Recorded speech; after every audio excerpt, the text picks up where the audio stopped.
And we are ready to kickstart our AI Agentic Series Session 3, dated 21st February. Speaker Ahmed and me. And introduction to DTSO UGME, and we'll go through the agenda for today. Microsoft Foundry intro, deep dive, agents creation, hands-on and use cases. At the end, we'll take the Q&A. And views expressed from speakers do not represent views from their employers or Microsoft. Contest demo data and lab environments are used for these events. Any recommendations coming out of this session should not be applied to production environment directly, should be tested in a sandbox. The session will be recorded on Teams. If you do not consent to be part of the recorded session, this is the good time to disconnect. And we are on social media on LinkedIn, YouTube, and website. So we do sessions around Microsoft Dynamics 365, Power BI, Power Apps, Power Automate, and anything around Microsoft ecosystem. And we are 1400 plus globally, and we are increasing as we speak. And please connect, learn, and grow with us. And this group is supported by Nama Nalwala, Anita Ishwaran, and Umesh Pandit.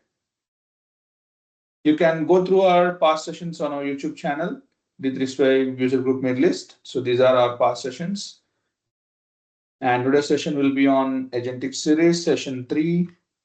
And we have an upcoming event on 21st March 2026, which is D365 Finance Bootcamp. So the call for speakers is live. So you can use the QR code to submit your session. So this will be around Dynamics 365 finance and operations. So only the finance part will be going through this bootcamp. It's a one-day bootcamp. And about me, Venkatesh. So I'm a Microsoft certified trainer and I have multiple Microsoft certifications. Almost 10 plus years of experience on Dynamics, Accepta, and DX. So currently residing in Dubai, I manage this user group and you can reach out to me on LinkedIn. And over to you.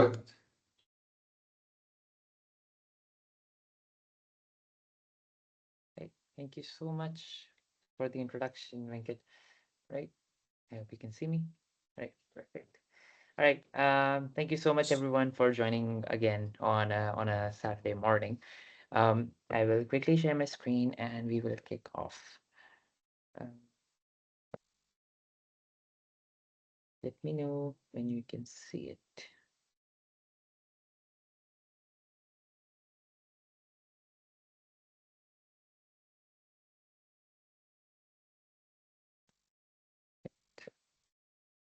Are you able to see my screen? Yes, we can see. Perfect. All right. Again, thank you so much for joining in. And today, like Venkat mentioned, we are this is a part of the Agentic series, and today we are gonna see how you can build agents with Microsoft Foundry. Right. So myself, Ahmed is here. I'm also a Microsoft certified trainer and a business applications MVP, and I'm the founder and CEO of TechZoetic.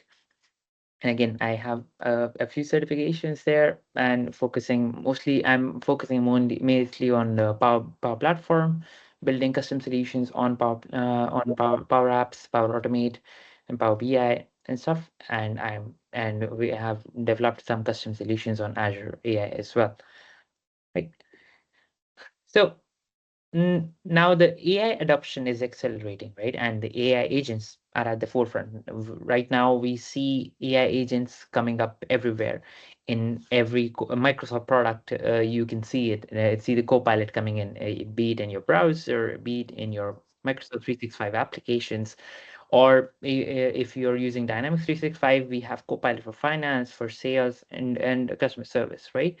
So 81% of the people say they expect agents to be moderately or extensively integrated into their company's AI strategy in the next 12 to 18 months, right? So, and by 2025, 60% of 1,000 organizations will use enterprise agents configured for specific business functions. So the AI agents is coming and we cannot escape it. So it's time that we adopt them. Right? And of course, there are a lot of use cases across industries and different business functions. A few are here to name, like from healthcare perspective, AI agents are being used for diagnostics, for patient onboarding, clinical assistance. And in the retail, you can see it in product recommendations, customer service chatbots, right? And a big part of it is coming in education as well, where it is being used as AI tutoring agents for language learning as well. And on more autonomous behavior can be automated grading systems, right? So, and of course, on the different business functions perspective, sales and marketing is a big target for AI agents, where you have personalized engagements, you have lead generation agent, and a real time more providing a more real time selling, right? So there are different types of agents available, really. So of course the spectrum goes from simple retrieval bots to a fully autonomous agents. So it starts with retrieval, which is designed with specific instructions on how to behave, their personality, and their overall objectives. So they follow predefined rules and guidelines set by the creators. Let's say, for example, um, let's say you have an agent that reads a manual or from the process, from your HR, let's say HR handbook. It reads the HR handbook, and if you ask a question, it will retrieve the data based on the question. So let's say you ask about what is the leave policy of the company, it will go to the HR handbook and it will retrieve the data and it will show it to you. So that's the retrieval agents. Then there are task-based agents, which operate more on the knowledge as well as skills, or rule-based automation, where let's say if you ask it to, let's say in Outlook, you might ask, okay, I try to understand what events occur in this email, and then create an event in my calendar. So those are more of task-based agents, which based on your prompt can perform a task, right? And then there are autonomous agents, which are the most advanced ones, which can operate independently. Now, imagine you're running a business and there's a lead generation agent. While you're sleeping, it's generating leads, sending out messages. And when you wake up in the morning, you already have 10 leads to follow up to, right? So those are the kind of autonomous agents that we are looking at. Or on the other hand, it's a customer service agent, for while again, maybe your customer is in a different time zone, and while you're unavailable, the autonomous agent, the customer service agent, takes care of the queries or the support that comes in. If it's something simple, it actually resolves it by itself as well without any human intervention. So that's the kind of autonomous agents we are looking at, right? So now the question is, how do you build your own agent? Right? So from the Microsoft perspective, you have two tools available from Microsoft, which is, first one is Microsoft Copilot Studio, and the second one is Microsoft Foundry. Right. So let's just look at Copilot Studio once. So Copilot Studio takes a no-code approach where you can rapidly extend and develop copilots, uh, and it was formerly known as Power Virtual Agents. So it uses topics and entities, and you can deploy to multiple channels like Teams, websites, and more. Right. So it's best to be used when you have like a simple agent, or even if you're trying to develop a proof of concept, you should always start from Copilot Studio, right? And if you think that you're not going to use like a very large number of integrations, or if it's not going to be very complex, or you don't want to bring external models to be used, then Copilot Studio is an ideal way to build your agent, right? And on the other hand, with Microsoft Foundry, you have more liberty to to experiment, and you can build agents with more complexity, right? So it provides you a unified platform with comprehensive AI tools and a code-centric developer experience, right? Like Copilot Studio was a no-code approach. This is more of a pro-code approach, right? So it provides you with the data integration, hybrid vector search capabilities, and you can select different models. In Copilot Studio, you will not be able to select a specific model. But in Azure Foundry, Microsoft Foundry, you can select from any model, starting from GPT 3.5 Turbo to any fine-tuned model like Mistral AI, or even Gemini or Grok as well, right? And of course, Foundry provides you all the tools for content classification, model monitoring, and jailbreak risk. detection as well. So you have the guardrail tools and also content filtering tools. And and the last but not the least, the it provides a full development life cycle. Again, since like I mentioned, it is pro code, so you have it's more of developer centric. So you have a complete prompt flow, LM ops, and model monitoring built into Foundry itself. Okay. So before we jump into a demo, I would like to show you something useful on how a decision tree on whenever you are trying to create an AI agent, right? So the question is when, not when to use AI agents at this point, when not to use AI agents, right? So of course, let's say you have potential agent use cases. Now you understand what is the business plan, and then you see, okay, is it like structured and predictable tasks, like something that you can that just requires a logical framework rather than an AI based framework? If yes, then you should go for a code-based or non-generative AI models.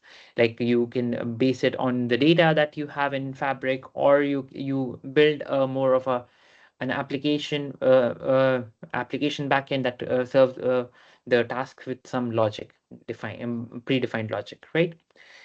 Okay, let's say if it's not a structured one, a predictable as it's a okay. Is it static knowledge retrieval only? Like just like we talked about the policy handbook for an from an HR. So if it's just a knowledge retrieval from based on your product catalog or on your HR handbook or any other documents, then you should build a RAG app. That's it. You should stop right there. You build a RAG app. RAG, if you are not aware, it's retrieval augmented generation. So you should add an let's say an AI agent that builds on top of a knowledge source. That is your handbooks or product catalogs or anything else, right? So that's what you should base that on. Let's say if the static knowledge retrieval is not what you need, okay, then let's check if there are pre-built agents that can serve the purpose that which we are talking about, the Copilot agents, which is app builder, workflows, research analyst, or even GitHub Copilot agent or Dynamics 365 agents, right? So you should check if these pre-built agents can do the job for you. If none of these work, then we come to custom AI agents, right? So we now at this point we need to make sure we host the GPUs and containers, and we go with or maybe we go with a Foundry or a Copilot Studio, a custom agent, right? And then we need to determine, okay, if it should be a multi-agent system or a single agent system. So now, if it's crossing security and compliance boundaries, multiple teams are involved, or future growth is planned, then you go with multi-agent system. If no, if you see that there are clear roles involved, rapid time to market is needed, low cost is a priority, then you test a single agent, and if single agent met all the requirements, then build a single agent system. Otherwise, you go for multi-agent. And if it's a low complexity, then you should go for a single agent system only. So this should be a decision tree whenever you are trying to go for building a custom AI agent. So ask yourself, do we really need it? So, and you can assess it using this decision tree. And I've put a QR code over here that this will take you to a great documentation for AI agents. So it has this decision tree and more information or when not to use AI agents, right? So have a look. You can scan this QR code, and it will take you to the documentation. Okay. Okay, I'm just gonna keep it here for a moment.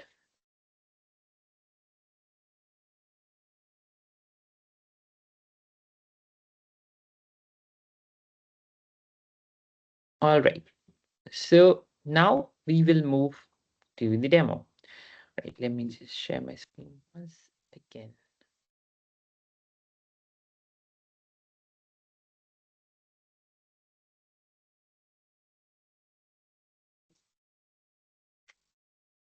All right. Can you see my screen again?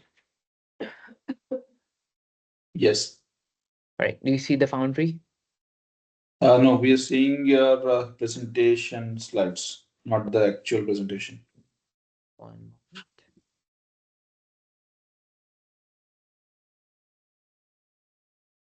Okay. Do you see Microsoft Foundry now? Yes. Okay, perfect. All right. So let's start from here. So whenever you're starting with a new project, of course. So this is the place where you have to be, ai.azure.com, right? So now how Microsoft Foundry works is that it it has a different structure. So it has something called a hub, which is over here. And in every hub, you can have multiple projects built in. So, and in every project, you have different models and endpoints deployed. So I have already done this so that we can save some time on deployment part. But yeah, so I have these models deployed inside my project. So DALI 3, GPT-4o Mini, 4o Mini real time, O4 Mini, and text embeddings. Right. So just to show you quickly how you can create your own, you can go to ai.azure.com, you can hit create new Foundry resource, Azure resource. So this is what I have used in this case. So you go next, you can add you can create a new hub, or you can create you can use an existing hub, and every hub needs to have at least one project. So that's why it is asking us to create that. So now you can also add if you are looking at different subscription which you have in your Azure account, then you can select those. Now the region is a very important factor over here. You may ask why. Because based on the region, you will have different models available to deploy. So, like for example, Sweden Central is the only region that will have your transcription models plus image generation models in the same region. There are no other regions as of this moment that provide both the models in the same region. So that's why Sweden Central is what I have used in this case. But let's say if you only need text generation, then you can use any other region, even UAE North, for GPT-4 models, right? So you can have all these regions, you have all these regions available, and you can make use of those. So of course, as always, you should try to keep select the region where your model is available and your customers are like the most closest to, right? So of course you can select the user group and open AI service. Since I've already done that, I'm not going to create it again. So let's go back into our hub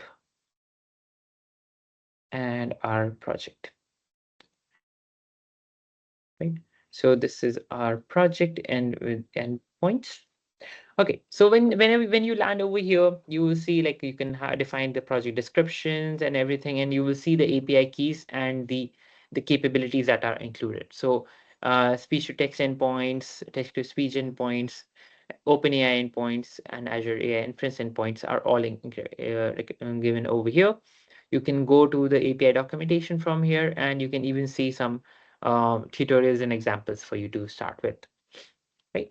So on the left, you can see like there's a complete model catalog where you have all the models available, uh, starting from, of course, Mistral and GPT 5.2, DeepSeek, Grok, Claude Opus. So you can select the models that you need, and you can build on top of that, right? And then we have different playgrounds available. We are going to make use of this a little later in the session. So you have different playgrounds available: a chat playground, video, image generation, audio, speech, language, translator, even healthcare. And of course, the biggest one is the agents playground, which we are going to make use of, right? And you can explore different AI services that are available over here, from speech, language plus translator, vision, document, and content safety. And then let's go to the agents part. I'm just gonna show you this a little later. Then you have different templates available that you can make use of. You can create your own fine-tuned model as well, and where you can select a base model, or you can select another fine-tuned model that you have already previously created. So you can go and create a new fine-tuned model on base of that, right? So you can create a supervised learning, direct reference, reinforcement, and you can add the training data as well, right? So you can create your own fine-tuned models. Let's say, for example, you wanted to create a new model for an HR, like a CV parsing, let's say. So you can add that training data over here and validation data, where you can provide the context of different CVs, and it needs to extract the work experience or something where you can then this model will only work for CV parsing, right? So similarly, if it can be a product, your own product catalog. You want to create a fine-tuned model for your own products, right? You can define your own use cases for those different products and stuff, and you can add that as a training data. Yeah, so that's where the fine-tuned models can come in. Then you have different content understanding, like invoice parsing and document understanding, which you can see over here. Yeah. Then you have tracing and monitoring capabilities, where you can see what is the total token count that you have that your models are using, or your agents are using, and you can see all those things. Um, from the evaluation perspective, you can have an automated evaluations of your AI agents, what the performance from the performance perspective and the risk and safety perspective. And there's something called AI red teaming as well. If in case you're not aware of this term is basically a vulnerability assessment for your AI agents in simple terms. So it will actually uncover all your the safety and security vulnerabilities, because of course AI agents should not go rogue, and it should not perform actions that are not desirable for the business. Right. Then you have all the content filtering and the guardrails that you can add over here. You can even provide a block list, which where you can create a block list to prevent a specific item from inputs and outputs perspective, right? And finally, we have our models and endpoints. So you can again, since we have deployed all these models, it will show up over here. If you want to deploy a new model, you can go ahead and you can search for that. Let's say Grok, maybe. So you can just click on Grok, and you can deploy that model over here, right? I'm not going to deploy another one because it takes time. I'm just going to stick to these for now, right? And then finally, we have the data plus indexes. This is where our data files and everything resides. And finally, we have a management center, which we have already seen, where you can manage the different users that are available. You can add new users to that project, and you can see what are the different connected resources to this, right? So there you can see the API keys or the shared access signatures over here. Again, so now that we have seen uh, over here, let's actually get into one of the playgrounds. Let's try the chart playground. So now we have now that we have seen how to set up the models. So inside a chart playground, you can see different options over here. You can even view the code, and you can start by different languages. Let's say you want some C sharp code to how you can actually make use of this model. You can see that, and it provides you the endpoints as well, right? If you want a key-based authentication, it will provide you this and the API key, right? So you can try that, and even the different SDKs that you want to use, it will provide you the those appropriate SDKs, and you can directly open it in VS Code from here. So I'm not gonna get into that just yet. Now over here, uh, let's start with something small. Okay, so let's say we want to let's start with this prompt where we want to suggest a tagline for a futuristic themed pizzeria restaurant in Galactic Slice. Okay, let's ask it about this. So we are currently using the GPT-4o Mini, right? So we have two deployments right now, 4o Mini or and O4 Mini. O4 we will be using for reasoning. This is just for text generation, right? So Slice into the future is a good tagline, right? Now let's just say, well, let's ask it to generate some 10 menu items, right?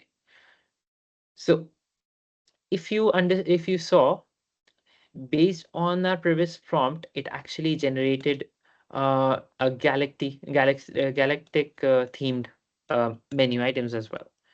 Now, we did not provide it context really, like in this prompt, right?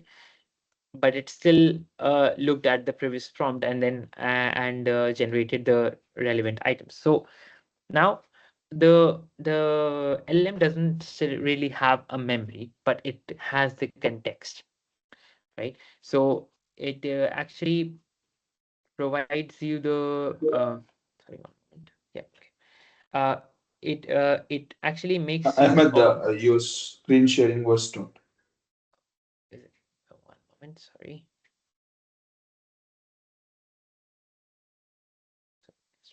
Screen actually went off for a moment. And also, we cannot see you. I hope you're sharing your video as well. Oops, sorry. 1 moment, my team's stuck. Sure, no worries.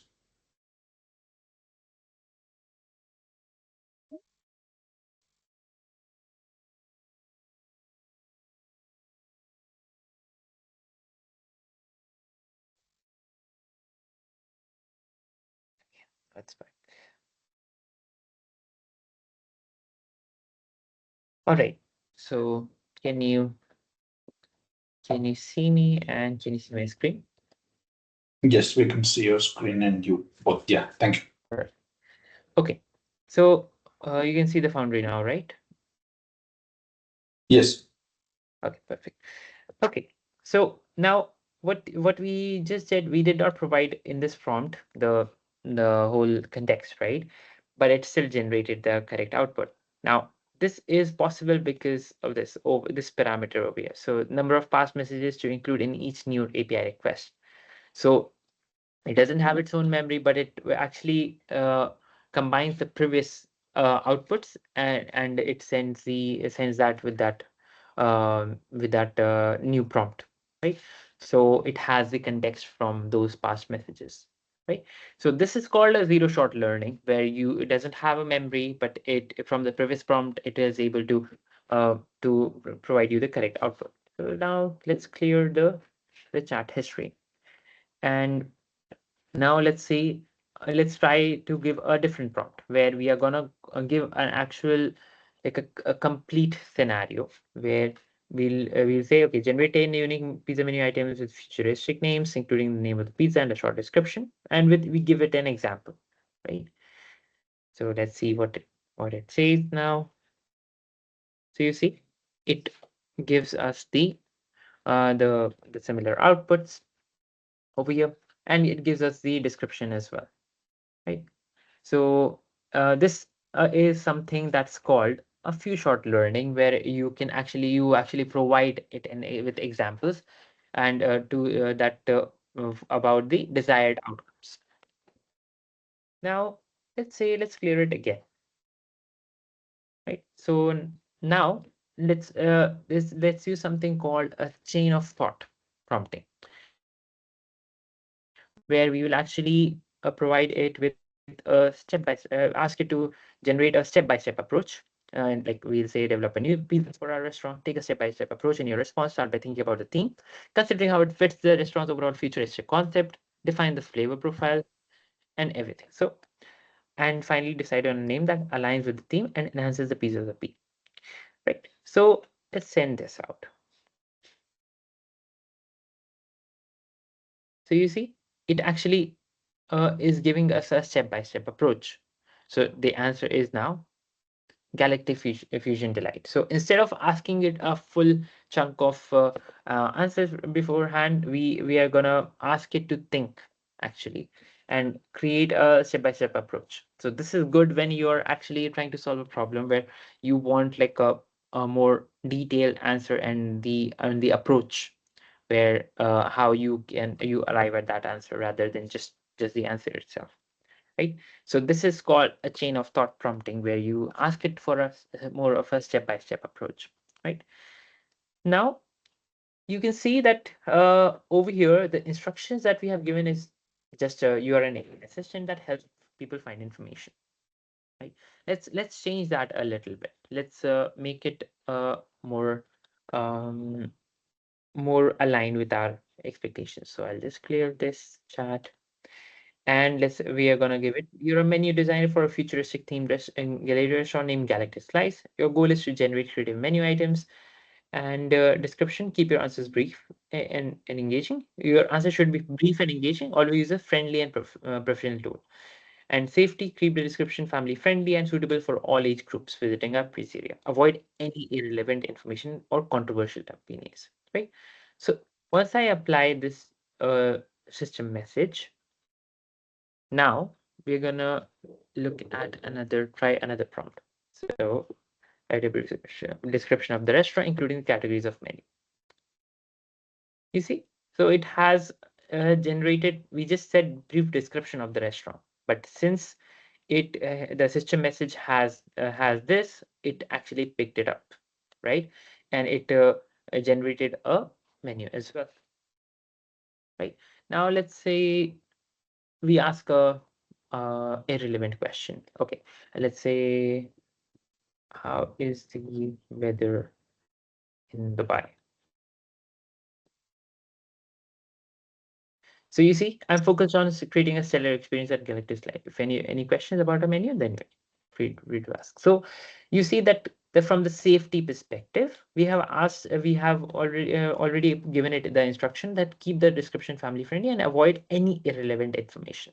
So whether in Dubai is irrelevant to the restaurant, right? So it will actually politely declining that it cannot answer that question, right? So that's more of a uh, your that's more of a the system message that you can add, and it will actually follow those instructions, right? So that's about the prompting itself. Now let's say if you want to actually ground your responses based on your, let's say like we said, a product catalog or a um, or a handbook, right?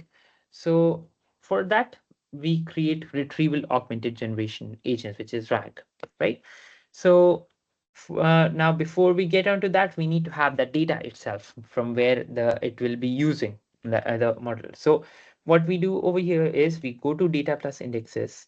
In the data files, I've already uploaded it over here, but if you want to add a new data, you click on new data. You can create a new connection with another blob storage or somewhere, or you can upload files directly.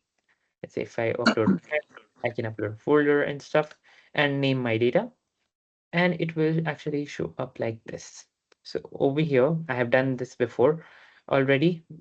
So I have these five in the product catalog. So product info, so outdoor living, trail master, export tent, price is this, and these are the specs and setup and everything, right? The FAQs and same for different product. So I have five products over here. All right, so five files, and it has already been chunked and processed over here. Now, how does the chunking and processing happens? You need to create an index for this, right? So this is a new index that was created based on that data set. So if you can actually see in the index data as well, so which is over here, right? So um, now that we have the index itself, which is the vector index, and you have the data itself as well, we can actually make use of it in our AI agent, right? So just to quickly show you how you can actually make use of the index as well and create a new index as well. You can select the data source. It can be on any of these data sources, or In our case, since we uploaded the files, it is in data in Azure AI Foundry, which was this. And once I click next, it will ask you to select the AI search service. So if you don't have one created, you will have to create one, right? And since I had this, and you don't, so if you know that this index is big or you need like specific configuration of virtual machine to run this, you can select a virtual machine. Otherwise, you can leave it as auto select and it will create a serverless compute for you in the back, right? So it's settings. If you want to add a vector search, you can add that over here with the text embeddings and stuff. And then you can create a vector index for that. Okay, since I've already done that, I'm not gonna do that again. So I'm gonna go back now in the chat playground. So we have our product index, products, and we have the index as well. So let's go back here. Let's clear the chat. And now in this case, we are gonna put a different system message. So now you are an assistant of the Contoso Outdoor Company selling outdoor equipment and apparel. Your goal is to help Contoso's customer by answering their questions related to a product offering, right? Always use a friendly professional tone. And again, in the says you are restrict to the subject of the company and avoid any irrelevant questions. So we apply the question, apply the changes. Okay. Now we have applied the changes. Do you think it will answer the question about our products now? Can we have a raise of hand who agrees that it will answer the questions about our products now? Can we have a poll or a raise of hands?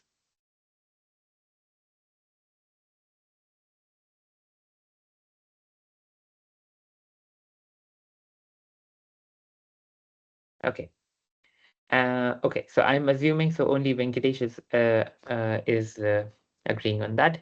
So everyone disagrees that it's not gonna have answer the questions. Okay, let's ask it. Tell me about your product.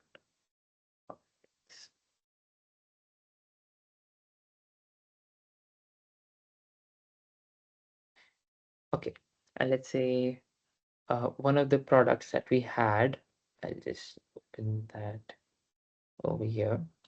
Let's ask it about a specific product, let's say, which is Trailmaster X4.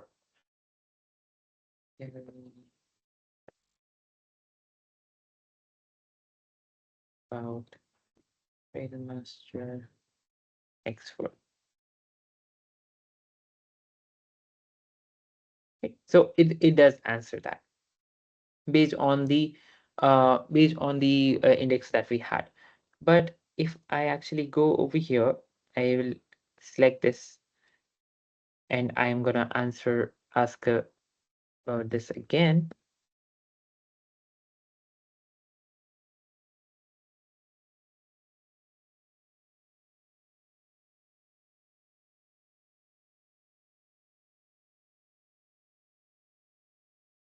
You see, now it uh, actually provides a reference as well.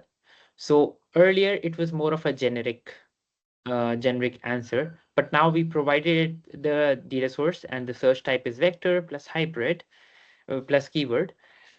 It actually went and picked up the material from that product catalog, right? So we have to select that data source over here and add that as a reference. So now you can even Ahmed, see again, it got stopped. It stopped. Screen sharing got stopped. sorry. Sorry, my team keeps glitching.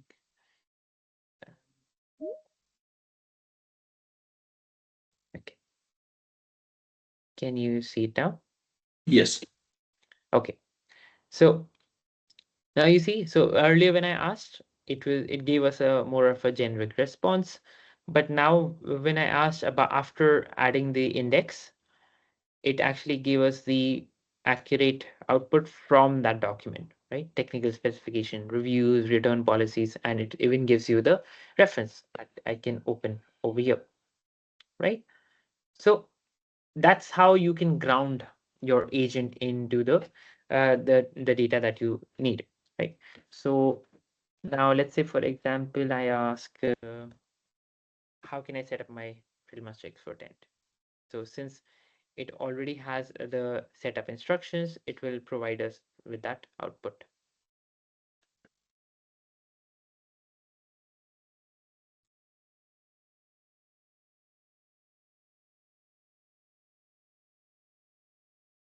Right? So I asked again about how to set up, and it provides us with that output, again, taking references from that document.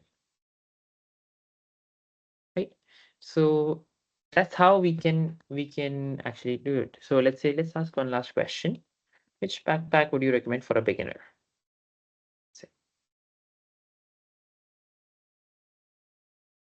So you see, it is actually referencing and giving us the Adventurer Pro,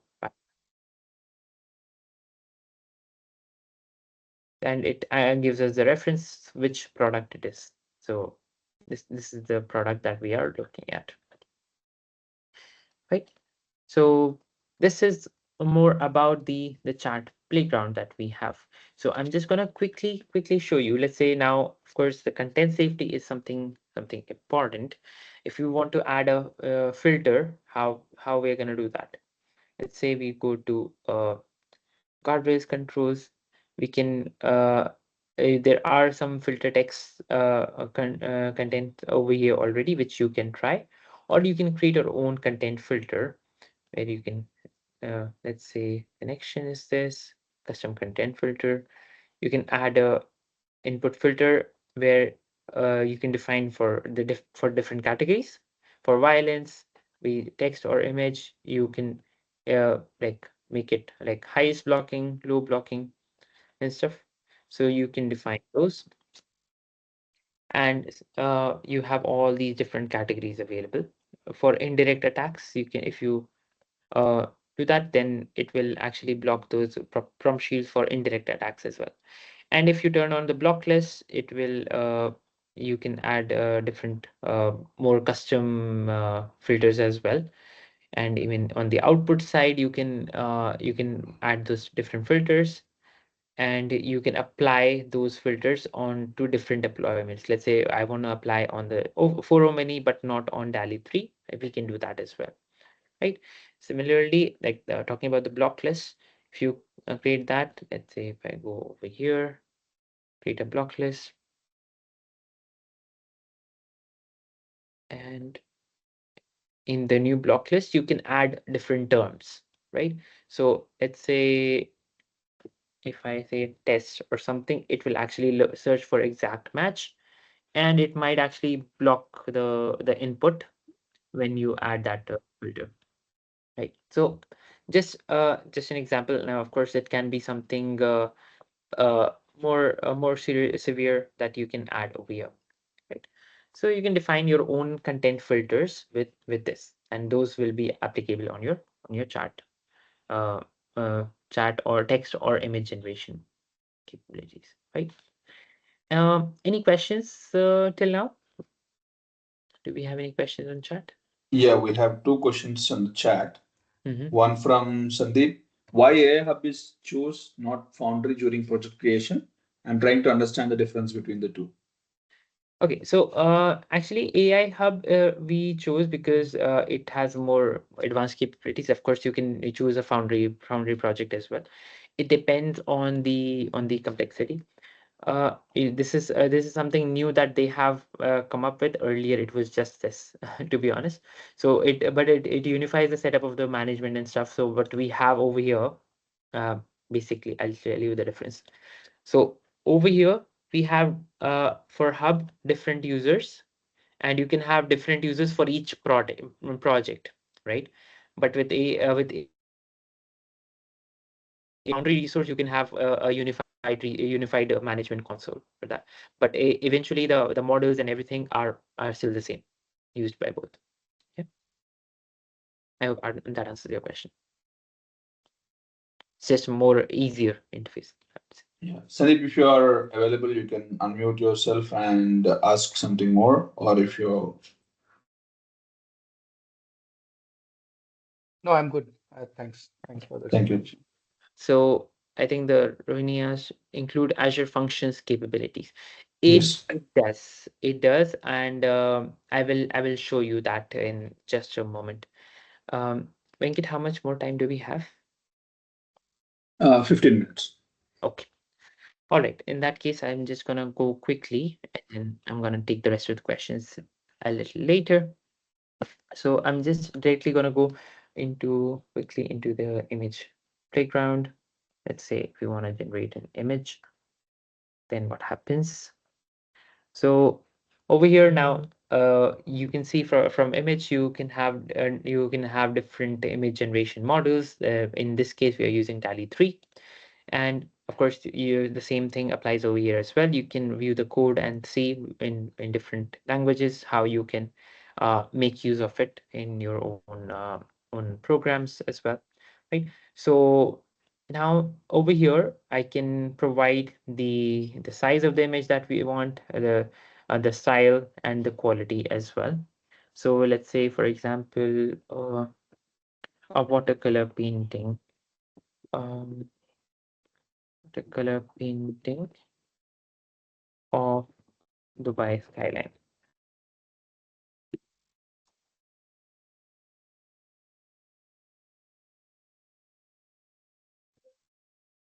So it will actually generate the image based on that. But what I would say, yeah. So we have a beautiful painting of the skyline. It might not be the most And accurate. by again, your screen sharing was. Sorry, it's using a lot of resources. Okay, can you see it again? Yes. Yeah, so it might not be the most accurate ones. Of course, Burj Al Arab and Burj Khalifa are not there together, but of course, the best practices for writing the correct like the prompts is, of course, it should be a clear and descriptive prompt. So the more clear it is, the more detailed image that you will get, right? And try to make use of adjectives like adjectives and adverbs to describe the qualities, emotions, and characteristics that you want in the image, right? So it will help you generate the more accurate image. And you need to try with different styles, and it has to be an iterative approach. You cannot expect the best image to come in the first prompt itself. Of course, it's more of a iterative approach where the first one comes as a starting point, and then you iterate and refine your prompt based on the output that you get. And it's always better to define the size and aspect ratio that you require in the beginning itself, so that you have the correct image from there onwards. Let's say if you're looking for an Instagram post, it has to be like a square image and on of certain size. Then it's better to start from there. And if it's appropriate, if you want to include some cultural or historical references, you need to make sure that you provide that additional context, so it can generate an appropriate image, right? So of course, you need to be mindful about the responsible AI considerations as well. So you should not create images that are offensive or infringe on any copyrights as well, right? So let's just add one more thing over here. Let's try to generate a mascot image. So let's try this. So the all the images that you generate will be shown up in the grid style over here, or if you want it in a list style, you can change that over here as well, right? So we have got a more friendly mascot, right?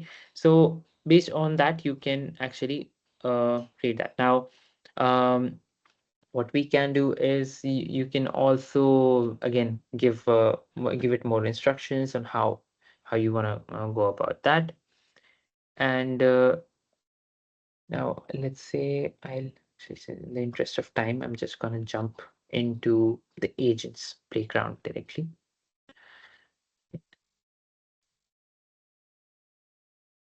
Okay, so now uh, I'm coming to the AI agent service. So now this is an agent that I had already created, but I'm just gonna show you how you can create a brand new agent. If you click on the new agent, uh, sorry, agents over here.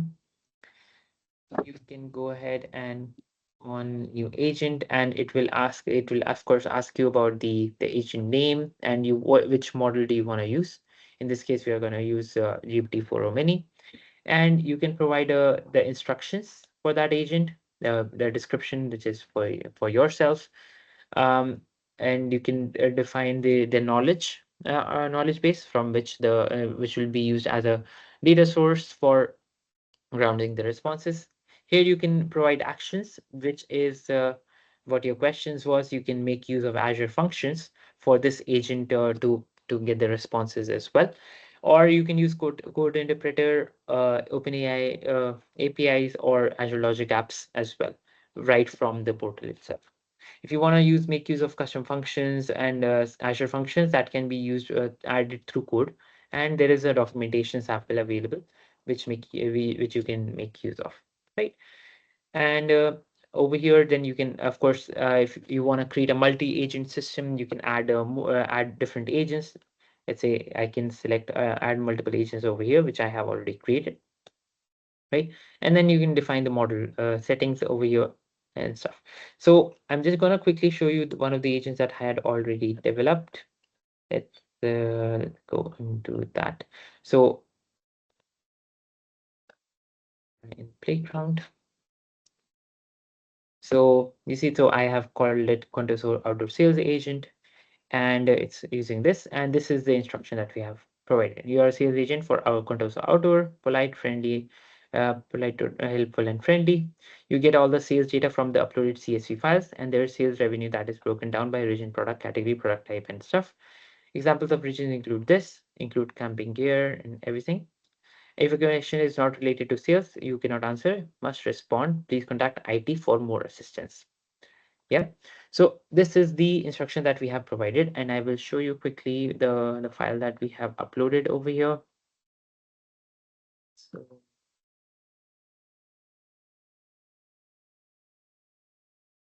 so this is the file that we have uploaded in the for the agent. So we have region, category, and jackets. Sorry, the product types and revenue and year of month. Right. So this is what we have over here. Right. So here's my screen share.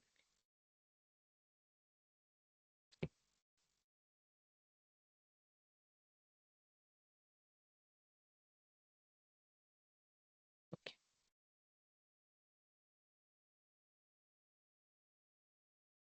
Okay. So now we have the CSV data already in this. So over here you can see that there's actions and there's knowledge. Now we have uploaded that CSV file over here as a code interpreter. Okay. So if I show you over here, manage files, this is the CSV file that we have uploaded. Okay.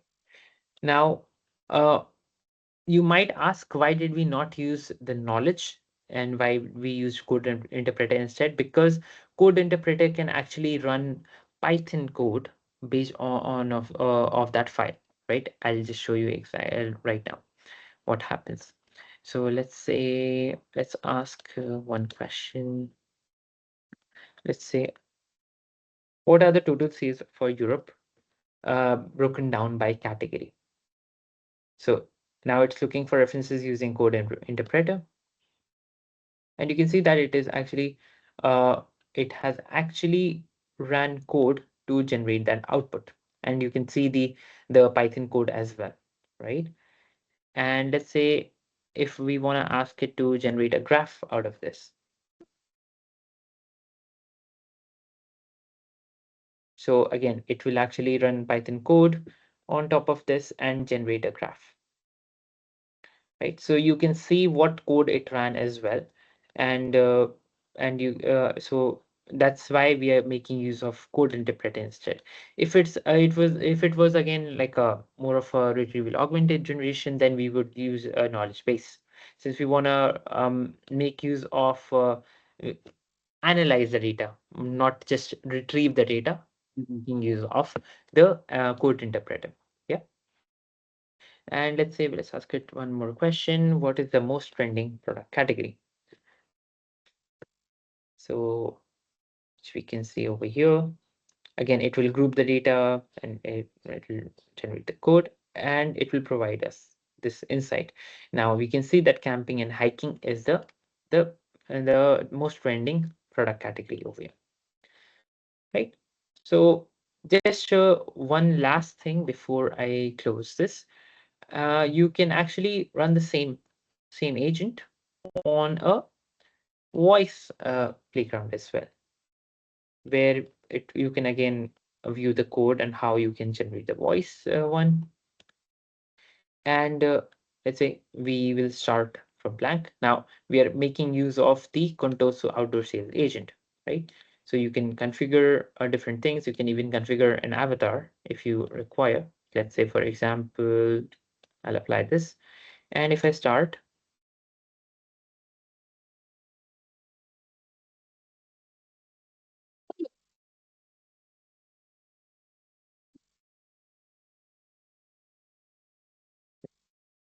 answer related to I'll just share my screen again with the audio. please contact IT for more assistance. Yeah, okay, I'll just start it again because I just let me share my screen again. So, okay, let's start again. Hello. Welcome to Contoso Outdoor. How can I assist you today? If you need help, feel free to ask. Here are some sample questions I can answer. Um, 1. let What is the interrupt. And what are the total sales for Europe?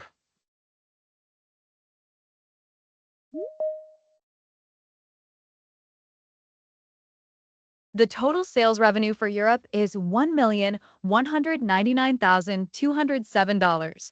If you have any other questions or need further assistance, feel free to ask. What is the most trending category?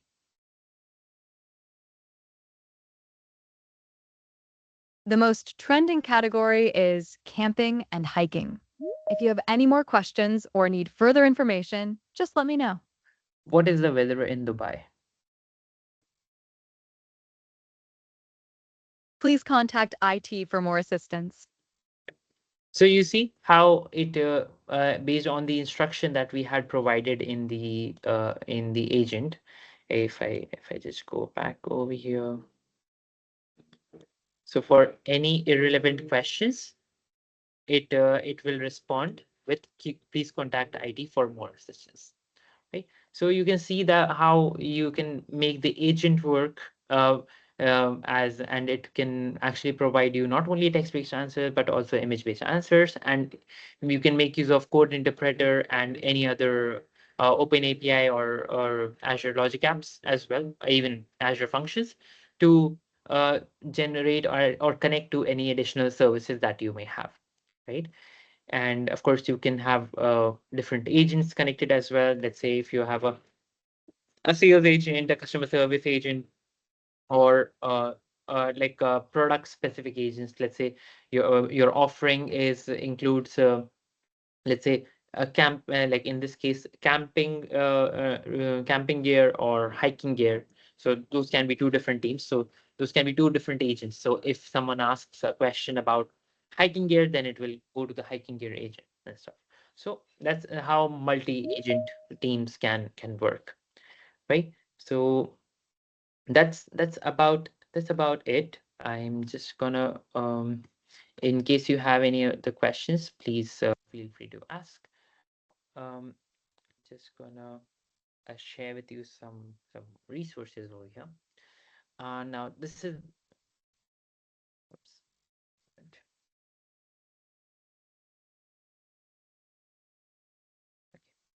okay. Let me just share my screen again. Okay, these are a few resources that you can use to actually go further on your learning journey on AI agents on Azure. So the first one is the AI agents on Azure learning path on Microsoft Learn. In case you want a more beginner friendly version where you are actually with the Azure AI fundamentals, you can use the second one. And the third one is actually a very interesting one where you can see the AI app templates and architecture that is available from Microsoft, which I will just can show you quickly. Um, So here it goes to this link where you have the AI templates and everything. You can see how you can create those. It has some pre-built front end and architectures available for you to utilize, and you can actually go ahead and start from here, right? And then from that point onwards, you can add your own custom logic and stuff. So this is a very useful one where you have some templates. If you have an idea, you can use this to go grow further from there, right? So that's an amazing resource. I'll leave this up for a minute for you guys to scan.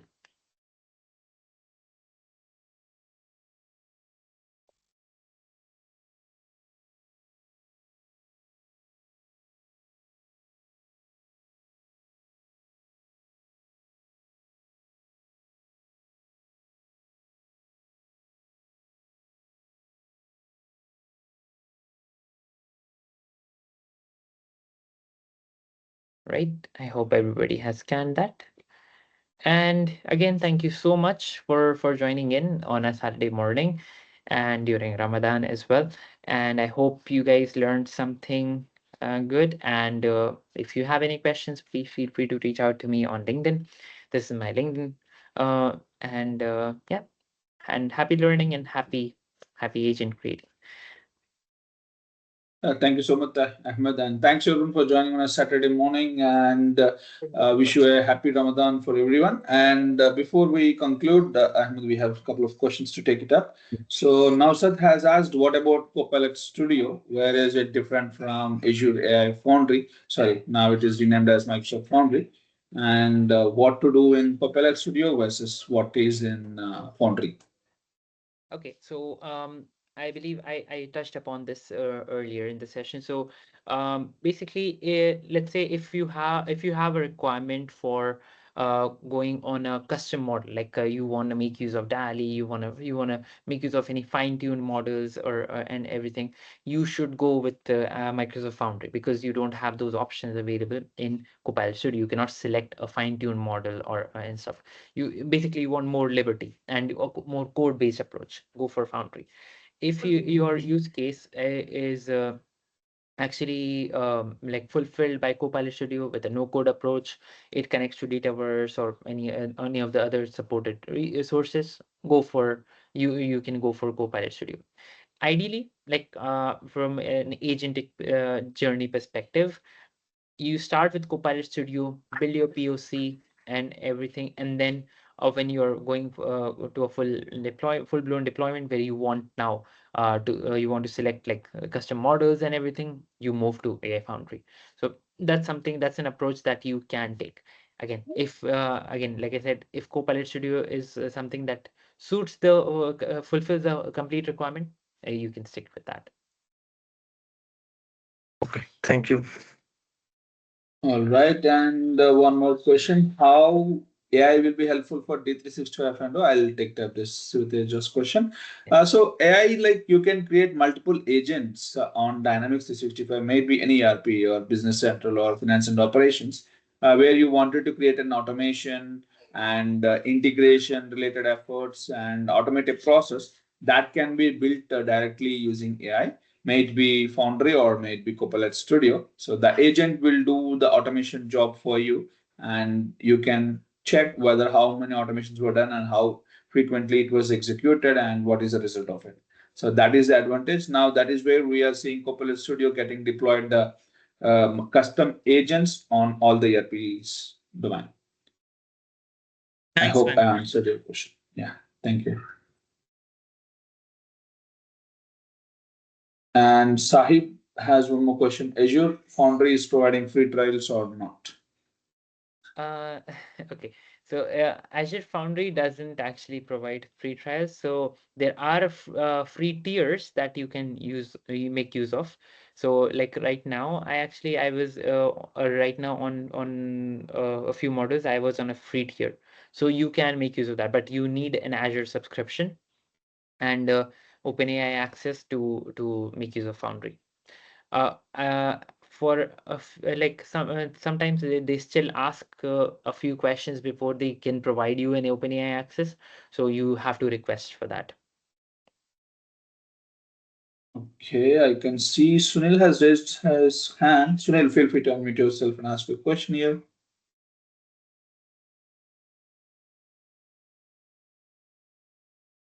Are you there, Sunil? All right, we'll take up one more question from Sandeep. How to make these agents available to use to others? So if you're talking Yeah, sorry. about yeah, yes. Yes, go ahead.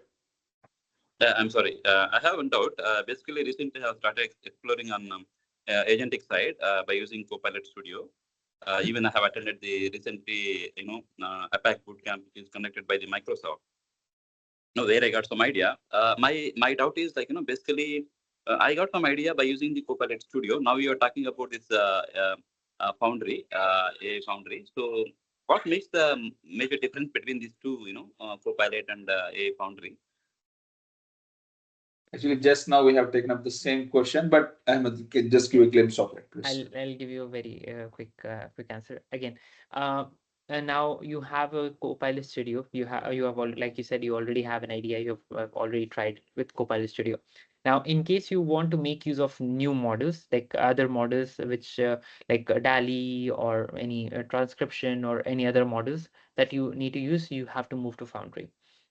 Now, or if you want to make use of other sources which are not supported by Copilot Studio, you have to move to Foundry. In case the data sources that you want to connect to and the actions that you require are available in Copilot Studio and your use case is fulfilled, you can stick to Copilot Studio. But in general, Copilot Studio is more low code, no code based, and Foundry is more pro code based. So you have more liberty for sure on Foundry to use different models, and of course build it within your application. So let's say if you want to make use of a transcription model within your own application, you have to come to Foundry and deploy your transcription models and everything and make use of it. I hope, Sunil, we answered your question. Yeah, of course. Thank you so much. And my understanding is like it's the Foundry is completely kind of advanced, agentic where we can, connect with different models and different applications, and we can do vast, more advanced stuff in Foundry. That's what I understand. Correct. That's correct. Thank you so much, Ahmad. No problem. Thank you, Sunil. And the last question from Sandeep, that is how to make these agents available to use for others. Okay. So, if you're talking about the agents available, like internal to your organization to develop it further, then you like I mentioned, you have user management and everything within within your Foundry project that you can make use of.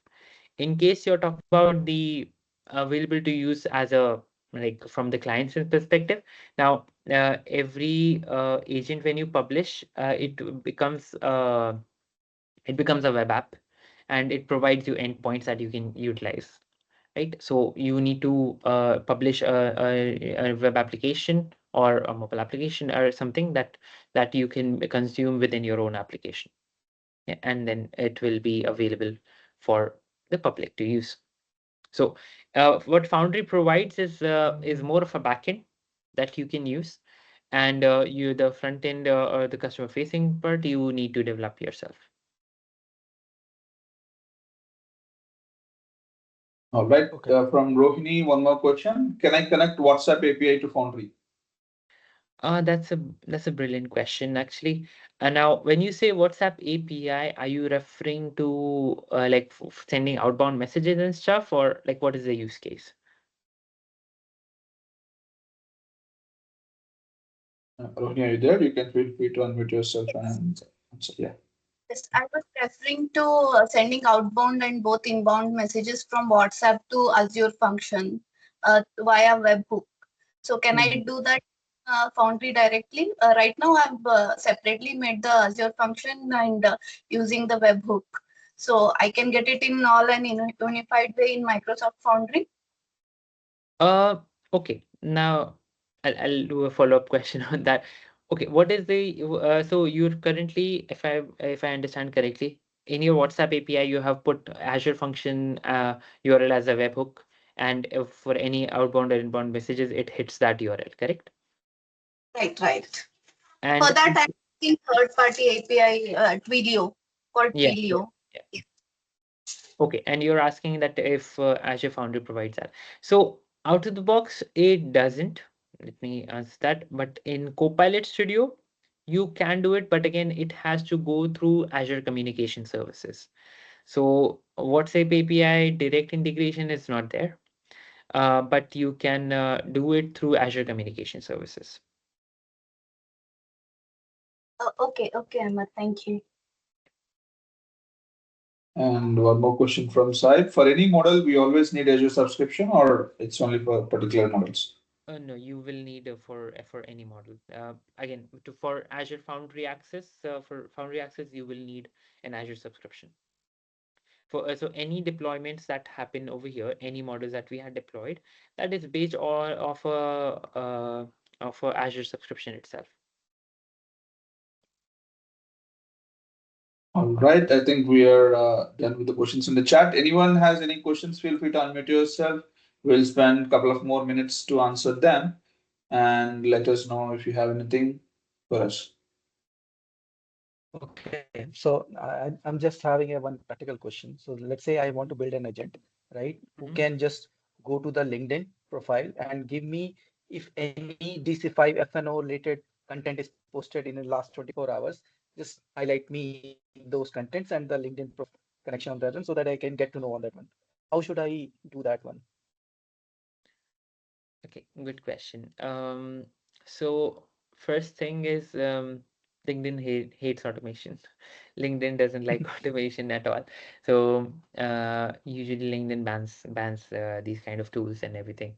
But from the from the agent perspective itself, um, I'm honestly I'm not sure. I'll be honest. I'm not sure how we can if we can achieve that. In Copilot Studio, however, I have tried a few things where if we asked about like if we gave the LinkedIn URL and it searched for specific and on their profile, it searched if there are specific people with a particular experience. It does provide that output, but with Foundry, I am not sure. Honestly, I have to look at Okay, that once and anything is then. fine. It's like I'm Mm, not pertinent about the Foundry, but it's mm, Copilot is fine also. But I just yeah. want to play around with these kind of things so that we have Mm, more knowledge and understanding about that one because right. that's If the there's again in a short answer, if there's an API that that LinkedIn provides, then it will be a little like it is possible, but otherwise I don't think so. okay. Any other Any more questions? questions? Yeah. Last one question, we'll quickly take it up. Otherwise, you can reach out to us on our LinkedIn channels, and you have the channel and you have the IDs. So you can feel free to reach out to us on LinkedIn for more questions. We'll be happy to answer anytime. Yep.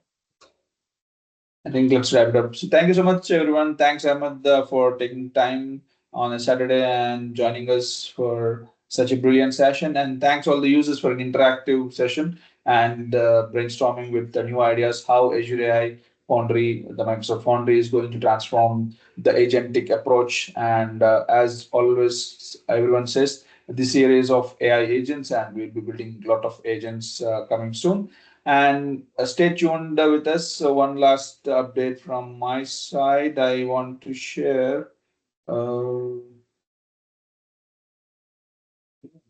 and so please do submit your sessions. for our upcoming event on D365 Finance Bootcamp, which is happening on 21st March 2026. So you can scan the QR and submit your sessions. We'll be happy to host you as a speaker in the upcoming session. And I can see Gopika has raised a hand. And last question, Gopika, please. Sir, sorry for late joining. Could you please tell about the recent research advancement in the field of agentic AI? So, because I am looking for research and so I'm not aware about the current recent trends in agentic AI. So, Okay.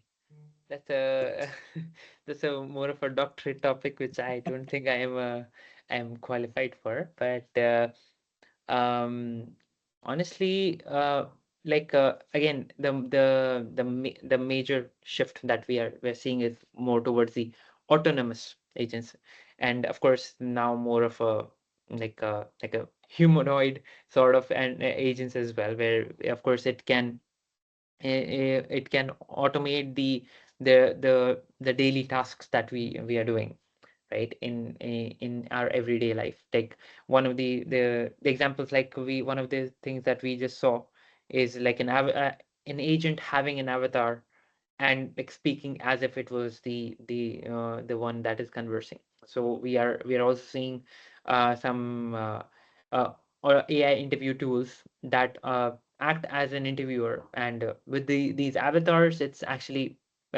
you cannot distinguish if it is actually an actual person or who's or an AI. So I would say it's more of the autonomous agent side that we are looking at from the futuristic perspective. And since Venkat comes from the finance and operational background, he will be able to touch upon better on from that perspective. Venkat, anything from your side? I think the research part is still evolving a lot as we also see there's advancements happening on the European region to provide a law on the AI and governance towards it and how it is. And as well, as I already seen the advancements and cybersecurity is definitely going to be boomed up because agents are evolving and they are doing a lot of automation. So it is also important to limit what it can access and what it can do. So the next bigger wing will be the cybersecurity as well. So that's where we are seeing progressing so far. But yeah, we never know how quickly it is evolving and how it is going to transform. But yeah, that was truly a PhD doctorate question, which we may not be able to completely help you on that, Gopika. But yeah, we gave our insights. But feel free to check with relevant people and the industry expertise who are currently pursuing that side of the area. Yeah, but yeah, cybersecurity on AI cyber security part is definitely that's something very new and still in the research. So AI based cyber attacks and like AI red teaming, like we saw. So those things are something that are very new, and definitely that requires a lot of research. thank you, sir. Thank you so much. Thank you. Thanks, everyone. So with that, we'll end it up session and see you all in our next session. Thank you so much, everyone. Thank you. Have a good weekend, everyone. You too. Thank you guys. Bye bye. Thank you. Thanks for the nice session. Thanks, Ahmed and Venkatesh. Thank you, Sandeep.